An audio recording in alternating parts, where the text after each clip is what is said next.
welcome to another edition of my program called Health Talk with Queen Nikki. What's going to be our topic today? Our topic today is going to be what we call febrile seizure. Febrile seizure, well, it's not seizure precisely, but usually is fever-induced seizure in children.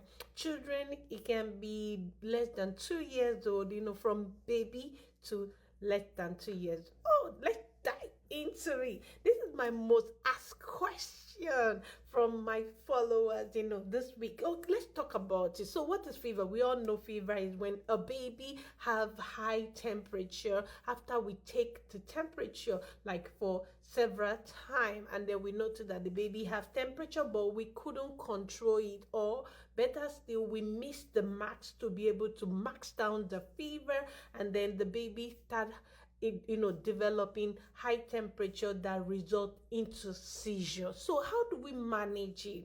Like I always say to most of my patient parents that, when you start noticing your children start having fever, please, even by touching them alone, go ahead. That's why in every home we need to have what we call thermometer, a disposable thermometer whereby you can buy in the store. It's also in African country, and keep at home, especially if you have children. That way, you can just go ahead and just take their temperature. Once you notice that the fever is very high, go ahead and give them medication. But before we do that, what are the things we can do before we even end up giving them temperature? Number one, once you notice that the baby is warm, go ahead, take the temperature. Once you take the temperature and it's high, you can put a washcloth in the water, put the washcloth, soak it, and put it in a vital area.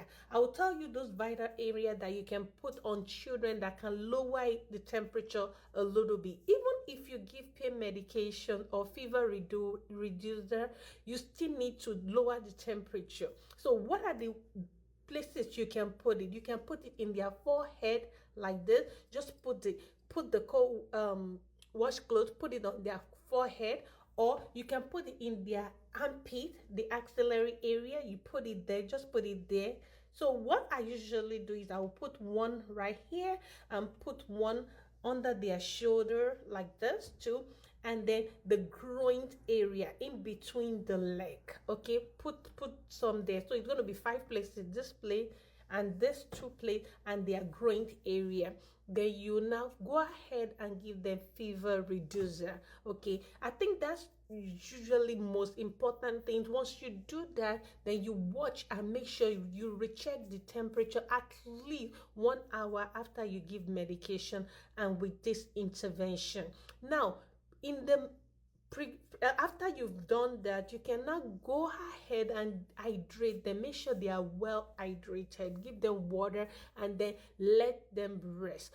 For children like 1-year-old to 2-year-old, let them rest very well, and then you check the temperature afterward. Now, you will take it upon yourself to be checking the temperature at least for the first, when they have that high fever, check the temperature every hour for the next 3 hours. Once you notice that the temperature is down, you can now check it every 6 hours, and then use medication based on how the doctor or the medication that you are using describe it. Follow doctor's prescription. Is very, very important. Don't do self-medication. Don't give your children medication without following the instructions. So make sure you follow the doctor prescription and order. Is very, very important when it comes to children. And then I think that's about it. And another thing is you can also give them cold shower. Cold shower is very good. But once you are giving them cold shower, one thing about fever is once you treat it and they start breaking out the fever, you will notice that they will get sweaty, shaking, and other expected reaction that we show you that, okay, yeah, the fever is going down, and then you continue to monitor. With children, we have to be very careful when we are treating fever and monitoring them for fever, and also intervention. And then we know that, okay, this is what is expected, this is what it should be normal reaction after fever breakdown, and this is what it shouldn't be normal reaction. Now, let's say you miss the mark whereby you're supposed to give the child fever reducer, and then the fever continue and it lead to seizure. I'm going to be reposting and also duet some video that showed you practical intervention, what you can do for seizure.